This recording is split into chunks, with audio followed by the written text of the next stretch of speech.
want to welcome you to the December 24th episode of Laid Back History's 2024 Advent Calendar, brought to you by the National Road Heritage Corridor. Let's see what we're talking about today.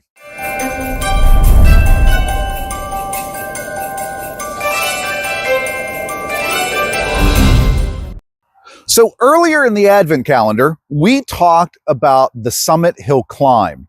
That was a race up the Summit Hill from 1913 through 1915 before the Pennsylvania Department of Safety decided to shut it down for being unsafe. And I had questions after that. People wanting to know about a racetrack that supposedly was built in Hopwood following the shutdown of the Summit Hill Climb. And so that's what we're talking about today. So after the hill climb was shut down, a group of racers, including Charlie Johnson, who was the speed king of Uniontown, who beat Ralph De Palma in the 1915 hill climb, got together. They raised the funds to build a raised wooden track. So this track was completely made out of lumber. It was raised off the surface of the ground, and it was banked. It was altogether about 1 1/8 mile around, but it had really wide turns, and the bank was about 34 degrees. So it was a pretty steep bank, right? And they could get incredibly high speeds out of it. In fact, it was considered in 1917 and 18 to be the fastest track in the country.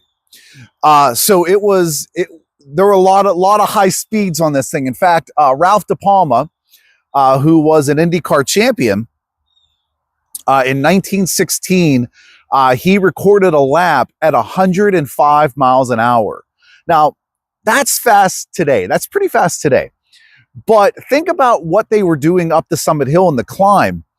If you average out their times and then figure out the miles per hour, they were only going about 45 miles per hour up the Summit Hill, and they're going 105 miles an hour on this racetrack in Hopwood. And so it was a big track.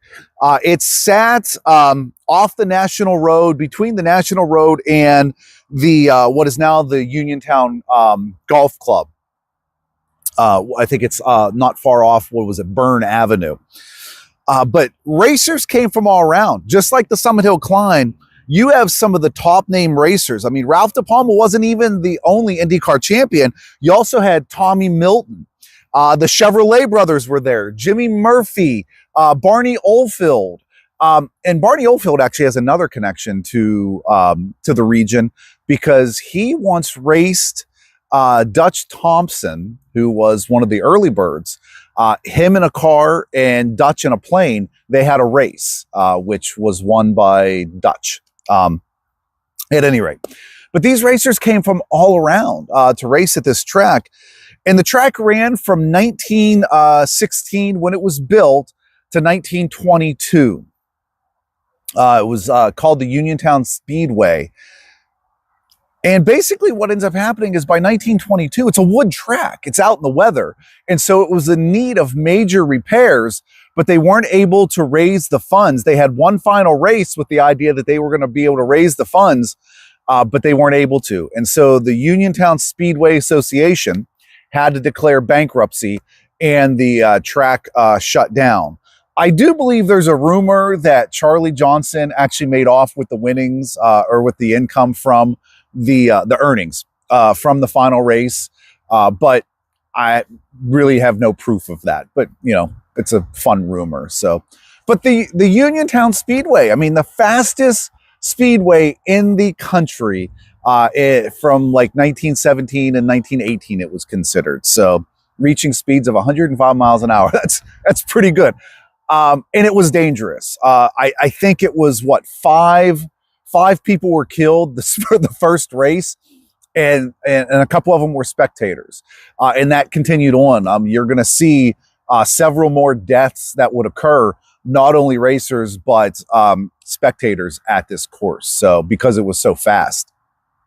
But so there you go. Thank you for the suggestion. Thank you for the question. I really appreciate all those that commented and emailed asking for topics for the 22nd, 23rd, and 24th. We had some great suggestions.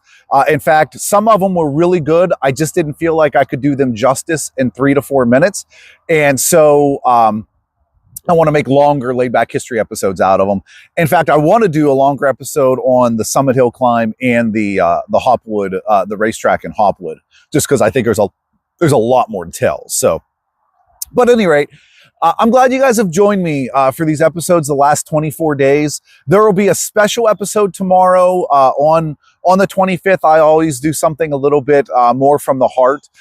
And actually tomorrow, that episode is a milestone for Laid Back History. So I know it's Christmas. I know you're going to be with your family, but if you have a chance, join us at 2 o'clock to hear about the new or the milestone that we have with Laid Back History tomorrow. So, but thank you to the National Road for sponsoring these, for helping put these on, and for everybody that helped with me gathering information, doing some research, for Tom, who was on a couple episodes.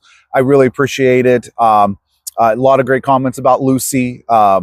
Lucy, my dog, had made some special appearances, so she'll be on some more Laid Back Histories. Laid Back Lucy is, I think, what we're going to call her. But we're going to have her on more. But I appreciate the compliments on Lucy, and I hope everybody has a wonderful Christmas Eve.